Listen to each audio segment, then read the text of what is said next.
Train A ಬೆಳಗ್ಗೆ 7:50ಕ್ಕೆ station M ಇಂದ ಹೊರಡುತ್ತಾ ಮತ್ತು ಅದೇ ದಿನ ಮಧ್ಯಾಹ್ನ 2:50 ಸ್ಟೇಷನ್ ಎನ್ ತಲುಪುತ್ತದೆ. ಟ್ರೈನ್ ಬಿ ಬೆಳಗ್ಗೆ 9:50ಕ್ಕೆ ಸ್ಟೇಷನ್ ಎನ್ ನಿಂದ ಹೊರಡುತ್ತಾ ಮತ್ತು ಅದೇ ದಿನ ಮಧ್ಯಾಹ್ನ 2:50ಕ್ಕೆ ಸ್ಟೇಷನ್ ಎಂ ತಲುಪುತ್ತೆ. ಟ್ರೈನ್ ಎ ಮತ್ತು ಟ್ರೈನ್ ಬಿ ಯಾವ ಸಮಯದಲ್ಲಿ ಭೇಟಿ ಆಗತ್ತೆ ಅಂತ ಕೇಳಿರಿ. ನೋಡ್ರಿ, ಟ್ರೈನ್ ಒಂದನೇದ್ರ ಟೈಮ್ ಎಷ್ಟೈತಿ, ಇಲ್ಲಿ ಎಷ್ಟು ಗಂಟೆ ಆಗುತ್ತೆ, 7:50ರಿಂದ 2:50 ಅಂದ್ರೆ ಟೋಟಲ್ ಟೈಮ್ 7 ಅವರ್ ಆಗುತ್ತೆ. ಎರಡನೇದು ಏನಾಗುತ್ತೆ, ಇನ್ನೊಂದು ಅದು ಎಷ್ಟು ಗಂಟೆಗೆ ಸ್ಟಾರ್ಟ್ ಮಾಡ್ತೀರಿ, 9:50ಕ್ಕೆ ಸ್ಟಾರ್ಟ್ ಮಾಡ್ತಾ ಅಂದ್ರೆ 2 ತಾಸು ಲೇಟಾಗಿ ಸ್ಟಾರ್ಟ್ ಮಾಡ್ತಾ ಅಂದ್ರೆ ಟೈಮ್ ಏನಾಗುತ್ತೆ ಇದ್ರದ್ದು 5 ಆಗುತ್ತೆ. ಇಲ್ಲಿ ಟ್ರೈನ್ ಎ ಸ್ಪೀಡ್ ಏನಾಗುತ್ತೆ, ಇಲ್ಲಿ ಟೋಟಲ್ ಡಿಸ್ಟೆನ್ಸ್ ಡಿ ಅಂತ ತೊಗೊಂತೀನಿ ಡಿವೈಡೆಡ್ ಬೈ 7 ಆಗುತ್ತೆ. ಟ್ರೈನ್ ಬಿ ಸ್ಪೀಡ್ ಏನಾಗುತ್ತೆ, ಇಲ್ಲಿ total distance D divided by time ಎಷ್ಟೈತಿ, 5 ಐತಿ. ಟ್ರೈನ್ ಎ ಏನ್ ಮಾಡ್ತೈತಿ, ಮೊದ್ಲಕ್ಕೆ 2 ತಾಸು ಜಲ್ದಿ ಬಿಟ್ಟಿರ್ತೈತಿ. ಅಂದ್ರೆ ಅದು ಡಿಸ್ಟೆನ್ಸ್ ಎಷ್ಟು ಕವರ್ ಮಾಡ್ತೈತಿ, 2D ಇಂಟು ಡಿವೈಡೆಡ್ ಬೈ 7 ಅಂದ್ರೆ 2D ಡಿವೈಡೆಡ್ ಬೈ 7 ಕವರ್ ಮಾಡ್ತೈತಿ. ಆಮೇಲೆ ಉಳಿದಿದ್ದ ಡಿಸ್ಟೆನ್ಸ್ ಎಷ್ಟಾಗೈತಿ, remaining distance total distance D ಇರ್ತೈತಿ ಮೈನಸ್ 2D ಡಿವೈಡೆಡ್ ಬೈ 7 ಮಾಡಿದ್ರೆ ಎಷ್ಟಾಗುತ್ತೆ, 5D ಡಿವೈಡೆಡ್ ಬೈ 7. ಈ ಡಿಸ್ಟೆನ್ಸ್ ಏನ್ ಮಾಡ್ತು, ಟ್ರೈನ್ ಎರಡು ಅಂದ್ರೆ ಅಪೋಸಿಟ್ ಡೈರೆಕ್ಷನ್ ಬರಕತ್ತಾವ ಅಂದ್ರೆ ಎರಡು ಕವರ್ ಮಾಡ್ತು. ಅಂದ್ರೆ ಟೈಮ್ ಎಷ್ಟು ಅಂತ ಇಲ್ಲಿ ಮೀಟ್ ಆಗಕ ಟೈಮ್ ಈಜು ಕೊಟ್ಟು ಟೋಟಲ್ ಉಳಿದಿದ್ದ ಡಿಸ್ಟೆನ್ಸ್ ಎಷ್ಟು, 5D divided by 7 divided by speed ಎರಡರದ್ದು ಎಷ್ಟೈತಿ, ಒಂದ್ರದ್ದು D ಬೈ 7 ಐತಿ ಪ್ಲಸ್ ಇನ್ನೊಂದ್ರದ್ದು D ಬೈ 5 ಐತಿ. LCM ಎಷ್ಟಾಗತಿ, ಇಲ್ಲಿ 35 ಆಕತಿ. ಅಂದ್ರೆ 5D divided by 7 whole divided by 7 ಇಲ್ಲೇ 30 ಅಂದ್ರೆ 5 5D ಪ್ಲಸ್ 5 ಒಳಗೆ 35 ಡಿವೈಡೆಡ್ ಬೈ 35 ಇಂಟು 35 ಆಕತಿದೆ. 5D ಡಿವೈಡೆಡ್ ಬೈ 7 ಇಂಟು ಇದೆಷ್ಟಾಗತ್ತೆ, 35 ಡಿವೈಡೆಡ್ ಬೈ ಇದೆಷ್ಟಾಗತ್ತೆ, 12D ಆಗುತ್ತೆ. 7 ಅಂದ್ಲಿ 7 ಐದ್ಲಿ 35 D ಕ್ಯಾನ್ಸಲ್ ಆಗುತ್ತೆ. 25 ಡಿವೈಡೆಡ್ ಬೈ 12 ಆಗುತ್ತೆ. ಅಂದ್ರೆ 2 ಅವರ್ 1/12 ಉಳಿದಿರ್ತೈತಿ. ಇಂಟು 60 ಮಾಡಿದ್ರೆ ಅಂದ್ರೆ ಎಷ್ಟಾಗತ್ತೆ, 5 ನಿಮಿಷ ಬರ್ತದೆ. ಅಂದ್ರೆ 2 ಅವರ್ 5 ನಿಮಿಷ ಏನಾಗಬೇಕು ಮೀಟ್ ಹಾಕೋ. ಅಂದ್ರೆ ಎಷ್ಟು ಗಂಟೆ ಆಗತ್ತೆ, ಇಲ್ಲಿ 9:50ರಿಂದ ಪ್ಲಸ್ 2 ಗಂಟೆ 5 ನಿಮಿಷ ಕೂಡಿಸಿದ್ರೆ ಎಷ್ಟು ಟೈಮ್ ಆಗುತ್ತೆ, 11 ಗಂಟೆ 55 ನಿಮಿಷಕ್ಕೆ ಏನ್ ಮಾಡ್ತಾವೆ ಇವೆರಡು ಮೀಟ್ ಹಾಕೋ. ಆಪ್ಷನ್ ಇಲ್ಲಿ ಬಿ ಕರೆಕ್ಟ್ ಆನ್ಸರ್ ಆಗುತ್ತೆ. ನಮ್ಮ ಚಾನಲ್ ಸಬ್ಸ್ಕ್ರೈಬ್ ಮಾಡಿ ಮತ್ತು ಹಂಗೆ ಲೈಕ್ ಮಾಡಿ, ಶೇರ್ ಮಾಡಿ. PDF ನಮ್ಮ ಟೆಲಿಗ್ರಾಮ್ ಚಾನಲ್ನ ಜಾಯ್ನ್ ಆಗ್ರಿ. 2 ಧನಾತ್ಮಕ ಸಂಖ್ಯೆಗಳ ಗುಣಫಲ 2880 ಐತಿ. ಮೊದಲ ಸಂಖ್ಯೆ ಎರಡನೇ ಸಂಖ್ಯೆಗಿಂತ 5 ಪಟ್ಟು ಆಗಿದ್ರ ಆ 2 ಸಂಖ್ಯೆಗಳು ಮತ್ತೆ ಎಷ್ಟು ಅಂತ ಕೇಳ್ಯಾರ. ನೋಡಿ, ಆ 2 ಸಂಖ್ಯೆಗಳು ಎ ಬಿ ಅಂತ ತೊಗೊಂತೀನಿ. ಮೊದಲನೇ ಸಂಖ್ಯೆ ಎರಡನೇ ಸಂಖ್ಯೆಗಿಂತ 5 ಪಟ್ಟು ಐತಿ. ಅಂದ್ರೆ ಬಿ ಎಕ್ಸ್ ಇದ್ರ ಎ ಎಷ್ಟಾಗತ್ತೆ, 5x ಆಗತ್ತೆ. ಇವೆರಡರದ್ದು ಪ್ರಾಡಕ್ಟ್ ಕೊಟ್ಟಾರ ಅಂದ್ರೆ ಎಷ್ಟಾಗತ್ತೆ, ಪ್ರಾಡಕ್ಟ್ 5x² ಎಷ್ಟು ಕೊಟ್ಟಾನ, 2880 ಕೊಟ್ಟಾನ. x² ಎಷ್ಟಾಗತ್ತೆ, ಇಲ್ಲಿ 576 ಆಗುತ್ತೆ. x 24 ಆಗುತ್ತೆ. ನಮಗೇನ್ ಕೇಳ, ಆ 2 ಸಂಖ್ಯೆಗಳು ಮೊತ್ತ ಕೇಳ್ಯಾರ. ಎಷ್ಟಾಗುತ್ತೆ, 5x ಪ್ಲಸ್ x 6x ಆಗುತ್ತೆ. 6 ಇಂಟು 24 ಮಾಡಿದ್ರೆ ಎಷ್ಟಾಗುತ್ತೆ, 144 ಆಗುತ್ತೆ. ಆಪ್ಷನ್ ಎ ಕರೆಕ್ಟ್ ಆನ್ಸರ್ ಆಗುತ್ತೆ. ಒಂದು ಜಿಲ್ಲೆಯ ಒಟ್ಟು ಜನಸಂಖ್ಯೆ 3,51,000 ಐತಿ. ಇದರಲ್ಲಿ 1,64,000 ಮಂದಿ ಪುರುಷರು. ಅಂದ್ರ ಪುರುಷರು ಎಷ್ಟಾದಾರ, ಇಲ್ಲಿ 1,64,000 ಅದರ. ಮಹಿಳೆಯರು ಎಷ್ಟಕ್ಕರ, ಇಲ್ಲಿ ಟೋಟಲ್ 3,51,000 ಒಳಗ ಮೈನಸ್ 1,64,000 ಆದ್ರೆ ಎಷ್ಟು ಹೋಗುತ್ತೆ, ಉಳಿತೈತಿ ಇಲ್ಲಿ 1,87,000 ಎಷ್ಟಕ್ಕರ ಮಹಿಳೆಯರಕ್ಕರ. ಒಟ್ಟು ಜನಸಂಖ್ಯೆ 14% ಮಂದಿ ಸಾಕ್ಷರರು. ಅಂದ್ರ ಸಾಕ್ಷರ ಟೋಟಲ್ ಎಷ್ಟದಾರ, ಇಲ್ಲಿ ಸಾಕ್ಷರರು ಅಂದ್ರೆ 3,51,000ಕ್ಕ 14% ಅಂದ್ರೆ ಇಂಟು 14 ಮಾಡಿದ್ರೆ ಎಷ್ಟಾಗತ್ತಿದೆ, ಟೋಟಲ್ 49,140 ಟೋಟಲ್ ಜನ ಸಾಕ್ಷರಕ್ಕರ. ಪುರುಷರಲ್ಲಿ 14% ಮಂದಿ ಸಾಕ್ಷರ ಅದನ್ನ. ಪುರುಷರ ಸಾಕ್ಷರ ಎಷ್ಟಕ್ಕರ, ಇಲ್ಲಿ ಪುರುಷರ ಸಾಕ್ಷರರು 1,64,000ಕ್ಕ 14% ಅಂದ್ರೆ ಎಷ್ಟಾಗುತ್ತೆ, 2 0 ಕ್ಯಾನ್ಸಲ್ ಆದ್ರೆ ಪುರುಷರ ಸಾಕ್ಷರ ಎಷ್ಟಾಗುತ್ತೆ, 22,960 ಆಗುತ್ತೆ. ಮಹಿಳೆಯರ ಸಾಕ್ಷರ ಎಷ್ಟಾಗತ್ತೆ, ಇಲ್ಲಿ ಮಹಿಳೆಯರು 49,140 ಒಳಗ 22,960 ಮೈನಸ್ ಮಾಡಿದ್ರೆ 26,180 ಜನ ಮಹಿಳೆಯರ ಸಾಕ್ಷರಕ್ಕರ. ಇವ್ರದ್ದು ಮಹಿಳೆಯರ ಪರ್ಸೆಂಟೇಜ್ ಸಾಕ್ಷರದ ಕೇಳ್ಯಾರ. ಪರ್ಸೆಂಟೇಜ್ ಆಫ್ ಸಾಕ್ಷರ ಮಹಿಳೆಯರ ಎಷ್ಟಾಗತ್ತೆ, 26,180 ಡಿವೈಡೆಡ್ ಬೈ 1,87,000 ಇಂಟು 100 ಆಕತಿ. 2 0 2 0 ಈ 0 ಕ್ಯಾನ್ಸಲ್ ಮಾಡಿದ್ರೆ 14% ಆಗುತ್ತೆ. ಆಪ್ಷನ್ ಇಲ್ಲಿ ಸಿ ಕರೆಕ್ಟ್ ಆನ್ಸರ್ ಆಗುತ್ತೆ. ಸಪ್ನಾ 20,900 ಅನ್ನು ಸರಳ ಬಡ್ಡಿಯಲ್ಲಿ ಹೂಡಿಕೆ ಮಾಡ್ತಾಳೆ. ಅದರ ಒಂದು ಭಾಗವನ್ನು ವರ್ಷಕ್ಕೆ 10% ದರದಲ್ಲಿ ಮತ್ತು ಉಳಿದ ಭಾಗವನ್ನು ವರ್ಷಕ್ಕೆ 9% ದರದಲ್ಲಿ ಹೂಡಿಕೆ ಮಾಡಿದ್ದಾಳೆ. 5 ವರ್ಷಗಳ ನಂತರ 2 ಹೂಡಿಕೆಗಳು ಸಮಾನ ಬಡ್ಡಿ ಬಂದ್ರೆ 10% ದರದಲ್ಲಿ ಹೂಡಿಕೆ ಮಾಡಿದ ಮೊತ್ತ ಎಷ್ಟು ಅಂತ ಕೇಳ್ಯಾರ. ನೋಡ್ರಿ, ಬಡ್ಡಿ 5 ವರ್ಷದ ನಂತರ ಈಕ್ವಲ್ ಬಂದೈತೆ ಅಂದ್ರೆ ಏನಾಗುತ್ತೆ, ಇದು ಎಕ್ಸ್ 10% ಮಾಡಿದ್ರೆ into 5 into divided by 100 is equal to ಏನಾಗುತ್ತೆ, 20,900 ಮೈನಸ್ ಎಕ್ಸ್ ಮಾಡಿದ್ವಿ ಅಂದ್ರೆ ಉಳಿದ ಅಮೌಂಟ್ ಆಗುತ್ತೆ ಇಂಟು 9% ರೇಟ್ ಟೈಮ್ 5 ಕೊಟ್ಟರೆ ಡಿವೈಡ್ ಬೈ 100. ಈ 100 ಕ್ಯಾನ್ಸಲ್, 5 ಕ್ಯಾನ್ಸಲ್ ಆಗುತ್ತೆ. 10x is equal to 20,900 into 9 ಮಾಡಿದ್ರೆ ಎಷ್ಟಾಗುತ್ತೆ, 1,88,100 ಮೈನಸ್ 9x ಆಗುತ್ತೆ. ಈ ಸೈಡ್ ಬಂದ್ರೆ 19x is equal to 1,88,100. x is equal to ಎಷ್ಟಾಗುತ್ತೆ, 9,900 ಆಗುತ್ತೆ. ಅಂದ್ರೆ 10% ಒಳಗೆ ಎಷ್ಟು ಇನ್ವೆಸ್ಟ್ ಮಾಡಿದ್ರೆ 9,900. ಆಪ್ಷನ್ ಡಿ ಇಲ್ಲಿ ಕರೆಕ್ಟ್ ಆನ್ಸರ್ ಆಗುತ್ತೆ. ಸಾಕ್ಷಿ ಒಂದು ಆಟಿಕೆಯನ್ನು 456 ರೂಪಾಯಿ ಖರೀದಿಸಿದಳು. ಕಾಸ್ಟ್ ಪ್ರೈಸ್ ಎಷ್ಟಾಯ್ತು, ಇಲ್ಲಿ 456 ಆಯ್ತು. ಮತ್ತು ಅದನ್ನು ಅಲಂಕರಿಸಲು 20 ರೂಪಾಯಿ ವೆಚ್ಚವಾಯಿತು. ಅಂದ್ರೆ ಪ್ಲಸ್ 20 ಆತು ಅಂದ್ರೆ 486 ಆತು. ಆಮೇಲೆ ಏನಾಯ್ತು ಇಲ್ಲಿ ನಂತರ ಆ ಆಟಿಕೆನ 612ಕ್ಕೆ ಮಾರಿಲ್ಲ. ಸೆಲ್ಲಿಂಗ್ ಪ್ರೈಸ್ ಎಷ್ಟಾಯ್ತು ಇಲ್ಲಿ 612 ಆತು. ಹಂಗಾರ ಲಾಭ ಪ್ರಾಫಿಟ್ ಪರ್ಸೆಂಟೇಜ್ ಏನಾಗುತ್ತೆ ಇಲ್ಲಿ ಟೋಟಲ್ ಪ್ರಾಫಿಟ್ ಎಷ್ಟಾಯ್ತು 136 ಆಗುತ್ತೆ. ಇದು 476 ಆಗುತ್ತೆ. ಅಂದ್ರೆ 136 / 476 ಇಂಟು 100 ಮಾಡಿದ್ರೆ ಎಷ್ಟಾಗುತ್ತೆ ಇಲ್ಲಿ 200 / 7% ಪ್ರಾಫಿಟ್ ಆಗುತ್ತೆ. ಅಂದ್ರೆ ಆಪ್ಷನ್ ಇಲ್ಲಿ ಬಿ ಕರೆಕ್ಟ್ ಆನ್ಸರ್ ಆಗುತ್ತೆ. ಒಂದು ನಿರ್ದಿಷ್ಟ ಮೊತ್ತದ ಮೇಲೆ 2ನೇ ವರ್ಷದಲ್ಲಿ ದೊರಕಿದ ಬಡ್ಡಿ 6,786 ರೂಪಾಯಿ ಆಗೈತಿ. ಬಡ್ಡಿ ದರ ವರ್ಷಕ್ಕೆ 20% ಆಗಿದ್ದು ವರ್ಷ ಸಂಯೋಜಿತ ಬಡ್ಡಿಯಾಗಿ ಲೆಕ್ಕಿಸಲಾಗುತ್ತದೆ. ಆಗ ಆ ಮೂಲ ಮೊತ್ತ ಎಷ್ಟು ಅಂತ ಕೇಳಿದ್ರೆ ನೋಡ್ರಿ 2 ವರ್ಷಕ್ಕೆ ಟೋಟಲ್ ರೇಟ್ ಎಷ್ಟಾಗುತ್ತೆ ಎಫೆಕ್ಟಿವ್ ರೇಟ್ ತಗೋಬೇಕು ಇಲ್ಲಿ. ಅಂದ್ರೆ 20 + 20 ಇಂಟು 20 / 100 ಆಗುತ್ತೆ. 0 ಕ್ಯಾನ್ಸಲ್ ಆಗಿ ಟೋಟಲ್ ರೇಟ್ ಎಷ್ಟಾಗುತ್ತೆ 44% ಆಗುತ್ತೆ. ಇದು ಏನಾಗುತ್ತೆ 2 ವರ್ಷ ಶೇರ್ ಆಗುತ್ತೆ. 1ನೇ ವರ್ಷಕ್ಕೆ ರೇಟ್ ಎಷ್ಟು ಇರ್ತೈತಿ ಬರೀ 20% ಇರ್ತೈತಿ. ಅಂದ್ರೆ 20% ಇದನ್ನ ಮೈನಸ್ ಮಾಡಿದ್ವಿ ಅಂದ್ರೆ 24% ಇದೇನಾಗುತ್ತೆ 2ನೇ ವರ್ಷದ ರೇಟ್ ಆಗುತ್ತೆ. 24% ಇದು ವ್ಯಾಲ್ಯೂ ಕೊಟ್ಟನಿಲ್ಲ 6,786 ಅಂತಂದ್ರೆ ಅಂದ್ರೆ ಇಂಟು ಎಷ್ಟಾಗುತ್ತೆ 282.75 ಆಗುತ್ತೆ. ಪ್ರಿನ್ಸಿಪಲ್ ಯಾವಾಗಲೂ 100% ಇರ್ತೈತಿ. 100% 282.75 ಮಾಡಿದ್ರೆ ಎಷ್ಟಾಗುತ್ತೆ 28,775 ರೂಪಾಯಿ ಏನಾಗುತ್ತೆ ಪ್ರಿನ್ಸಿಪಲ್ ಅಮೌಂಟ್ ಆಗುತ್ತೆ. ಆಪ್ಷನ್ ಎ ಇಲ್ಲಿ ಕರೆಕ್ಟ್ ಆನ್ಸರ್ ಆಗುತ್ತೆ. ಎ ಎಂಬುವನು ಒಂದು ಮ್ಯಾಕ್ ಬುಕ್ ಅನ್ನು ಬಿ 60% ನಷ್ಟದಲ್ಲಿ ಮಾರ್ತಾನೆ.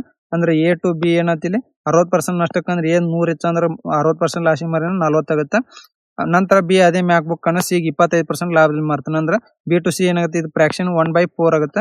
ಇಲ್ಲಿ ಏನ್ ಮಾಡ್ತಾನೆ ಪ್ರಾಫಿಟ್ ಗೆ ಮಾರ್ತಾನೆ 4:5 ಆಗತ್ತೆ. ಇವು ಸೈಡ್ ನಂಬರ್ ಬರ್ಕೊಂಡು ಇಲ್ಲಿ ಇದು ಎಷ್ಟಾಗುತ್ತೆ 4 ಆಗುತ್ತೆ. ಇದು 4 4 4 ಹತ್ಲೆ 0 ಕ್ಯಾನ್ಸಲ್ ಮುನ್ನ ಎಷ್ಟಾಗುತ್ತೆ ಸಿ ಅದನ್ನು 47,236 ಕರ್ಸಿದ್ರೆ ಏನ ಮ್ಯಾಕ್ ಬುಕ್ ಬೆಲೆ ಎಷ್ಟಾಗುತ್ತೆ ಅಂದ್ರೆ ಇದು 10 ಇದು 4 ಇದು 5 ಆಗುತ್ತೆ. ಈ 5 ವ್ಯಾಲ್ಯೂ ಎಷ್ಟು ಕೊಟ್ಟಾನ ಇಲ್ಲಿ 47,236 ಕೊಟ್ಟಾನ. ಅಂದ್ರೆ ಇಂಟು ಎಷ್ಟಾಗುತ್ತೆ ಇದಕ್ಕೆ 9,447.2 ಆಗುತ್ತೆ. ಇದನ್ನ 10ಕ್ಕೆ ಮಲ್ಟಿಪ್ಲೈ ಮಾಡಿದ್ವಿ ಅಂದ್ರೆ ಎಷ್ಟಾಗುತ್ತೆ ಇಂಟು 10 ಮಾಡಿದ್ರೆ 94,472 ಈಗ ಖರೀದಿ ಬೆಲೆ ಆಗಿರ್ತೈತಿ. ಆಪ್ಷನ್ ಸಿ ಇಲ್ಲಿ ಕರೆಕ್ಟ್ ಆನ್ಸರ್ ಆಗುತ್ತೆ.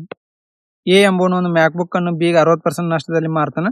ಅಂದ್ರೆ ಎ ಟು ಬಿ ಏನಂತಿಲ್ಲಿ 60% ನಷ್ಟಕ್ಕೆ ಅಂದ್ರೆ ಏನ್ 100 ಇತ್ತು ಅಂದ್ರೆ 60% ಲಾಸಿಗೆ ಮಾರಿನ 40 ಆಗುತ್ತೆ. ನಂತರ ಬಿ ಅದೇ ಮ್ಯಾಕ್ ಬುಕ್ ಅನ್ನು ಸಿ 25% ಲಾಭದಲ್ಲಿ ಮಾರ್ತಾನೆ. ಅಂದ್ರೆ ಬಿ ಟು ಸಿ ಏನಾಗುತ್ತೆ ಇದು ಫ್ರಾಕ್ಷನ್ 1/4 ಆಗುತ್ತೆ. ಇಲ್ಲಿ ಏನ್ ಮಾಡ್ತಾನೆ ಪ್ರಾಫಿಟ್ ಗೆ ಮಾರ್ತಾನೆ 4:5 ಆಗುತ್ತೆ. ಇವು ಸೈಡ್ ನಂಬರ್ ಬರ್ಕೊಂಡು ಇಲ್ಲಿ ಇದು ಎಷ್ಟಾಗುತ್ತೆ 4 ಆಗುತ್ತೆ. ಇದು 4 4 4 ಹತ್ಲೆ 0 ಕ್ಯಾನ್ಸಲ್ ಮುನ್ನ ಎಷ್ಟಾಗುತ್ತೆ ಸಿ ಅದನ್ನು 47,236 ಕರ್ಸಿದ್ರೆ ಏನ ಮ್ಯಾಕ್ ಬುಕ್ ಬೆಲೆ ಎಷ್ಟಾಗುತ್ತೆ ಅಂದ್ರೆ ಇದು 10 ಇದು 4 ಇದು 5 ಆಗುತ್ತೆ. ಈ 5 ವ್ಯಾಲ್ಯೂ ಎಷ್ಟು ಕೊಟ್ಟಾನ ಇಲ್ಲಿ 47,236 ಕೊಟ್ಟಾನ. ಅಂದ್ರೆ ಇಂಟು ಎಷ್ಟಾಗುತ್ತೆ ಇದಕ್ಕೆ 9,447.2 ಆಗುತ್ತೆ. ಇದನ್ನ 10ಕ್ಕೆ ಮಲ್ಟಿಪ್ಲೈ ಮಾಡಿದ್ವಿ ಅಂದ್ರೆ ಎಷ್ಟಾಗುತ್ತೆ ಇಂಟು 10 ಮಾಡಿದ್ರೆ 94,472 ಈಗ ಖರೀದಿ ಬೆಲೆ ಆಗಿರ್ತೈತಿ. ಆಪ್ಷನ್ ಸಿ ಇಲ್ಲಿ ಕರೆಕ್ಟ್ ಆನ್ಸರ್ ಆಗುತ್ತೆ. ಮೊದಲ 170 ಸರಿ ಸಂಖ್ಯೆಗಳ ಸರಾಸರಿ ಎಷ್ಟು ಅಂತ ಕೇಳಿದ್ರೆ ನೋಡ್ರಿ ಸರಿ ಸಂಖ್ಯೆಗಳ ಮೊದಲಕ್ಕಿಂತ ಏನಾಗುತ್ತೆ ಅಂದ್ರೆ ಇಲ್ಲಿ n+1 ಆಗುತ್ತೆ. ಅಂದ್ರೆ 170 + 1 ಮಾಡಿದ್ರೆ ಏನಾಗುತ್ತೆ ಇದ್ರದ್ದು ಸರಾಸರಿ 171 ಆಗುತ್ತೆ. ಆಪ್ಷನ್ ಬಿ ಇಲ್ಲಿ ಕರೆಕ್ಟ್ ಆನ್ಸರ್ ಆಗುತ್ತೆ. 5,800 ರೂಪಾಯಿಗಳನ್ನು ಎ ಬಿ ಮತ್ತು ಸಿ ನಡುವೆ ಹಂಚಲಾಗೈತಿ. ಎನ 4 ಪಟ್ಟು ಈಜುಕೊಟ್ಟು ಬಿ ನ 9 ಪಟ್ಟು ಈಜುಕೊಟ್ಟು ಸಿ ನ 3 ಪಟ್ಟು ಎಂಬಂತಿದ್ರೆ ಏನ ಪಾಲು ಎಷ್ಟು ಅಂತ ಕೇಳಿದ್ರೆ 4 ಪಟ್ಟು ಎ ಈಜುಕೊಟ್ಟು 9 ಪಟ್ಟು ಬಿ ಈಜುಕೊಟ್ಟು 3 ಪಟ್ಟು ಸಿ. ಎಲ್ಸಿಎಂ ಎಷ್ಟಾಗುತ್ತೆ ಇದ್ರದ್ದು 36 ಎಲ್ಸಿಎಂ ಆಗುತ್ತೆ. ಅಂದ್ರೆ A ratio B ratio C ಏನಾಗುತ್ತೆ 4 9 9 4 ಇದು 3 12 ಅಂದ್ರೆ 9:4:12 ಕೊಟ್ರೆ ಟೋಟಲ್ ವ್ಯಾಲ್ಯೂ ಎಷ್ಟಾಗುತ್ತೆ ಇದು 25 ಆಗುತ್ತೆ. ಈ 25 ವ್ಯಾಲ್ಯೂ ಎಷ್ಟು ಕೊಟ್ಟಾನ 58,300 ಕೊಟ್ಟಾನ ಇಂಟು 2,332 ಆಕತಿ. ನಮ್ಗೆ ಎ ಪಾಲ್ ಎಷ್ಟಾಗುತ್ತೆ ಅಂತ ಕೇಳಿದ್ರೆ 2,332 ಇಂಟು 9 ಮಾಡಿದ್ರೆ ಎಷ್ಟಾಗುತ್ತೆ 20,988 ರೂಪಾಯಿ ಆಗುತ್ತೆ. ಆಪ್ಷನ್ ಇಲ್ಲಿ ಡಿ ಕರೆಕ್ಟ್ ಆನ್ಸರ್ ಆಗುತ್ತೆ. ನಮ್ಮ ಚಾನಲ್ ಸಬ್ಸ್ಕ್ರೈಬ್ ಇಲ್ಲ ಸಬ್ಸ್ಕ್ರೈಬ್ ಮಾಡ್ರಿ ಮತ್ತೆ ಹಂಗ ಲೈಕ್ ಮಾಡ್ರಿ ಶೇರ್ ಮಾಡ್ರಿ. ಒಂದು ಶರ್ಟ್ ನ ನಿಗದಿತ ಬೆಲೆ 900 ರೂಪಾಯಿ ಆಗೈತಿ. ಮಾರ್ಕ್ ಪ್ರೈಸ್ ಎಷ್ಟಾಗ್ತಿಲ್ಲ 900 ರೂಪಾಯಿ ಆಯ್ತು. ಅದಕ್ಕೆ 10% ರಿಯಾಯಿತಿ ನೀಡಿದ ನಂತರ ಮಾರಾಟ ಮಾಡಿದರೆ ಅದರ ಮಾರಾಟ ಬೆಲೆ ಎಷ್ಟು ಅಂತ ಕೇಳಿದ್ರೆ ಸೆಲ್ಲಿಂಗ್ ಪ್ರೈಸ್ ಏನಾಗುತ್ತೆ ಇಲ್ಲಿ 900ಕ್ಕೆ 10% ರಿಯಾಯಿತಿ ಕೊಟ್ಟು ಉಳಿದಿದಷ್ಟು 90/100 0 ಕ್ಯಾನ್ಸಲ್ ಆದ್ರೆ ಸೆಲ್ಲಿಂಗ್ ಪ್ರೈಸ್ ಎಷ್ಟಾಗುತ್ತೆ 810 ರೂಪಾಯಿ ಆಗುತ್ತೆ. ಆಪ್ಷನ್ ಡಿ ಇಲ್ಲಿ ಕರೆಕ್ಟ್ ಆನ್ಸರ್ ಆಗುತ್ತೆ. ಒಂದು ಸಂಖ್ಯೆಯನ್ನು 70% ಹೆಚ್ಚಿಸಿದಾಗ ಅದು 3,910 ಆಗುತ್ತೆ. ಹಾಗಾದ್ರೆ ಆ ಸಂಖ್ಯೆ ಯಾವ್ದಂತ ಕೇಳಿದ್ರೆ ನೋಡ್ರಿ ಮೊದಲಕ್ಕೆ 100 ಐತಿ ಅಂತ ಮಾಡಿದ್ರೆ ಅದನ್ನ 70% ಜಾಸ್ತಿ ಮಾಡಿದ್ರೆ ಎಷ್ಟಾಗುತ್ತೆ 170 ಆಗುತ್ತೆ. ಈ 170 ವ್ಯಾಲ್ಯೂ ಎಷ್ಟೈತಿ 3,910 ಐತಿ. ಅಂದ್ರೆ ಇಂಟು ಎಷ್ಟಾಗುತ್ತೆ 23 ಆಗುತ್ತೆ. ಆ ಸಂಖ್ಯೆ ಇಂಟು 23 ಮಾಡಿದ್ರೆ ಎಷ್ಟಾಗುತ್ತೆ 2,300 ಆಗುತ್ತೆ. ಆಪ್ಷನ್ ಇಲ್ಲಿ ಸಿ ಕರೆಕ್ಟ್ ಆನ್ಸರ್ ಆಗುತ್ತೆ. ಒಂದು ಸ್ಟೇನ್ಲೆಸ್ ಸ್ಟೀಲ್ ಬಾಟ್ಲಿಯ ನಿಗದಿತ ಬೆಲೆ 1,200 ರೂಪಾಯಿಗಳು. ಅದರ ಮೇಲೆ ಅನುಕ್ರಮ 10% ಮತ್ತು 5% ರಿಯಾಯಿತಿಗಳನ್ನು ನೀಡಿದ ನಂತರ ಅದು ಮಾರಾಟ ಬೆಲೆ ಎಷ್ಟಾಗುತ್ತೆ ಅಂತ ಕೇಳಿದ್ರೆ ಸೆಲ್ಲಿಂಗ್ ಪ್ರೈಸ್ ಕೋಟಿ ಏನಾಗುತ್ತೆ ಅದ್ರ ಮಾರ್ಕ್ ಪ್ರೈಸ್ 1200 ಐತಿ. 10% ಡಿಸ್ಕೌಂಟ್ ಅಂದ್ರೆ ಉಳಿದಿದ್ದೆಷ್ಟು 97 ರೂಪಾಯಿ 100. 5% ಡಿಸ್ಕೌಂಟ್ ಅಂದ್ರೆ ಉಳಿದಿದ್ದೆಷ್ಟು 95 ರೂಪಾಯಿ 100 ಆಗುತ್ತೆ. 00 ಕ್ಯಾನ್ಸಲ್ 00 5 19 5 2 2 1 2 6 ಆಗುತ್ತೆ. ಅಂದ್ರೆ ಇದೆಷ್ಟಾಗುತ್ತೆ ಸೆಲ್ಲಿಂಗ್ ಪ್ರೈಸ್ 6 54 × 19 ಮಾಡಿದ್ರೆ 1026 ಸೆಲ್ಲಿಂಗ್ ಪ್ರೈಸ್ ಆಗುತ್ತೆ. ಆಪ್ಷನ್ ಎ ಇಲ್ಲಿ ಕರೆಕ್ಟ್ ಆನ್ಸರ್ ಆಗುತ್ತೆ. ಒಂದು ಸಮಬಾಹು ತ್ರಿಭುಜ ಪ್ರತಿ ಬದಿಯ ಅಳತೆ 13 ಸೆಂಟಿಮೀಟರ್ ಆಗಿದೆ. ಅದರ ಸುತ್ತ ಅಳತೆಯನ್ನು ಕಂಡುಹಿಡಿದ ಅಂತ ಕೇಳಿದ್ರೆ ನೋಡ್ರಿ, ಒಂದು ಇಕ್ವಿಲೇಟರ್ ಟ್ರಯಾಂಗಲ್ನಾಗ 3 ಬದಿ ಸೇಮ್ ಇರ್ತಾವ ಅಂದ್ರೆ ಅದು ಫಾರ್ಮುಲಾ ಏನಾಗುತ್ತೆ 3 × a ಆಗುತ್ತೆ. 3 × 13 ಮಾಡಿದ್ರೆ ಎಷ್ಟಾಗುತ್ತೆ ಪರಿಧಿ 39 ಆಗುತ್ತೆ. ಆಪ್ಷನ್ ಇಲ್ಲಿ ಬಿ ಕರೆಕ್ಟ್ ಆನ್ಸರ್ ಆಗುತ್ತೆ. ಅಂಜಲಿ ಒಂದು ಕೆಲಸವನ್ನು 30 ದಿನಗಳಲ್ಲಿ ಮಾಡಬಲ್ಲಳು ಅಂದ್ರೆ ಅಂಜಲಿ ಎಷ್ಟಾಯ್ತು ಇಲ್ಲಿ ಅಂಜಲಿ ಎಷ್ಟು 30 ದಿನ. ಅಂಜಲಿ ಮತ್ತು ಆಯುಷ್ ಇಬ್ರು ಸೇರಿ ಅದ ಕೆಲಸನ 18 ದಿನದಾಗ ಅಂಜಲಿ ಮತ್ತು ಪ್ಲಸ್ ಆಯುಷಿ ಶೇರ್ ಎಷ್ಟು ಮಾಡ್ತಾರೆ ಇಲ್ಲಿ ಎಷ್ಟು ದಿನ ತಗೊಂತಾರ 18 ದಿನ ತಗೊಂತಾರ. ಮತ್ತ ಅಂಜಲಿ ಆಯುಷಿ ಮತ್ತು ಅಂಕಿತ 3 ಸೇರಿ ಅದ 9 ದಿನ ಮಾಡ್ತಾರ ಅಂದ್ರೆ ಅಂಜಲಿ ಪ್ಲಸ್ ಆಯುಷಿ ಪ್ಲಸ್ ಯಾರು ಇನ್ನೊಬ್ರು ಅಂಕಿತ ಅವ್ರ ಶೇರ್ ಎಷ್ಟು ದಿನ ಮಾಡ್ತಾರೆ ಇವರು 9 ದಿನ ಮಾಡ್ತಾರ. ಅಂಜಲಿ ಮತ್ತು ಅಂಕಿತ ಇಬ್ರು ಸೇರಿ ಅದ ಕೆಲಸನ ಎಷ್ಟು ದಿನ ಮಾಡ್ತಾರ ಅಂತ ಕೇಳಿದ್ರೆ LCM ಎಷ್ಟಾಗುತ್ತೆ ಇಲ್ಲಿ 270 ಅಂತ 39 18 15 9 30 ಆಗುತ್ತೆ. ನೋಡ್ರಿ ಅಂಜಲಿ ಮತ್ತು ಆಯುಷಿ ಶೇರ್ ಎಷ್ಟೈತಿ 15 ಐತಿ. ಅಂಜಲಿ ಆಯುಷಿ ಶೇರ್ 3 ಜನ ಶೇರ್ 30 ಆಗುತ್ತೆ ಅಂದ್ರೆ ಅಂಕಿತ ಅಂದ್ LCM ಇದು ಎಷ್ಟಾಗುತ್ತೆ ಎಫಿಷಿಯನ್ಸಿ 30 15 ಹೋದ್ರೆ 15 ಆಕತಿ. ಇಲ್ಲಿ ನೋಡ್ರಿ ಅಂಜಲಿ ಮತ್ತು ಅಂಕಿತ ಶೇರ್ ಮಾಡ್ಯಾರ ಅಂಜಲಿದು ಎಷ್ಟೈತಿ 9 ಐತಿ ಅಂಕಿತ ಅಂದ್ರೆ 15 ಬಂದಿದೆ. ಇಬ್ಬರದು ಶೇರ್ ಎಫಿಷಿಯನ್ಸಿ ಎಷ್ಟಾಗುತ್ತೆ ಇದು ಟೋಟಲ್ 24 ಆಗುತ್ತೆ. ಟೈಮ್ ಎಷ್ಟು ಅಂತಾರ ಅವರು 270 / 24 ಮಾಡಿದ್ರೆ 3 9 3 8 45 / 4 ದಿನ ತಗೊಂತಾರ. ಆಪ್ಷನ್ ಎ ಇಲ್ಲಿ ಕರೆಕ್ಟ್ ಆನ್ಸರ್ ಆಗುತ್ತೆ. ಎ ಯು 2 ನಿಲ್ದಾಣಗಳನ್ನು 19 ದಿನಗಳಲ್ಲಿ ರೈಲ್ವೆ ಹಳಿ ಹಾಕಬಲ್ಲನು ಮತ್ತು ಬಿ ಅದ ಕೆಲಸನ 16 ದಿನ ಮಾಡ್ತಾನೆ. ಸಿ ನ ಸಹಾಯದಿಂದ ಅವರು ಆ ಕೆಲಸನ 5 ದಿನಗಳಲ್ಲಿ ಪೂರ್ಣಗೊಳಿಸಿದರೆ ಸಿ ಒಬ್ನ ಆ ಕೆಲಸನ ಎಷ್ಟು ದಿನ ಮಾಡ್ತಾನೆ ಅಂತ ಕೇಳಿದ್ರೆ ನೋಡ್ರಿ ಎಷ್ಟು ಅಂತಾನೆ ಎ 19 ಬಿ 16 ಸಿ ಎಷ್ಟು ಅಂತಾನೆ ಇಲ್ಲಿ 3 ಜನ ಸೇರಿ A plus B plus C ಸೇರಿ 5 ದಿನ ತಗೊಂತಾರ. ಇದು LCM ಟೋಟಲ್ ಎಷ್ಟಾಗುತ್ತೆ 1520 ಆಗುತ್ತೆ. 19 80 16 95 5 304 ಆಗುತ್ತೆ. ಇಲ್ಲಿ 3 ಜನ ಶೇರ್ ಎಷ್ಟೈತಿ 304 ಐತಿ. ಇವ್ರಿಬ್ಬರದು ಶೇರ್ ಎಷ್ಟು ಬರ್ತೈತಿ 175 ಆಕೈತಿ. ಇಲ್ಲಿ ಸಿ ಇದು ಎಷ್ಟಾಗುತ್ತೆ 304 175 ಹೋದ್ರೆ ಸಿ ಎಫಿಷಿಯನ್ಸಿ ಎಷ್ಟಾಗುತ್ತೆ 129 ಆಗುತ್ತೆ. ನಮ್ಗೆ ಸಿ ತೆಗೆದುಕೊಳ್ಳೋ ಟೈಮ್ ಎಷ್ಟಾಗುತ್ತೆ 1520 / 129 ಆಗುತ್ತೆ. ಅಂದ್ರೆ ಆಪ್ಷನ್ ಇಲ್ಲಿ ಬಿ ಕರೆಕ್ಟ್ ಆನ್ಸರ್ ಆಗುತ್ತೆ. ABC ಕ್ರಮವಾಗಿ 63:35:42 ಅನುಪಾತದಲ್ಲಿ ಹಣವನ್ನು ಹೂಡಿಕೆ ಮಾಡ್ತಾರೆ. ವರ್ಷದ ಕೊನೆಯಲ್ಲಿ ಅವರು ಒಟ್ಟು 5120 ರೂಪಾಯಿ ಲಾಭ ಗಳಿಸಿದ್ರೆ ಬಿ ಮತ್ತು ಸಿ ನಡುವಿನ ವ್ಯತ್ಯಾಸ ಎಷ್ಟು ಅಂತ ಕೇಳಿರಿ. ನೋಡ್ರಿ ಎ ಬಿ ಸಿ ಎಷ್ಟೈತಿ ಇಲ್ಲಿ 63:35:42 ಐತಿ.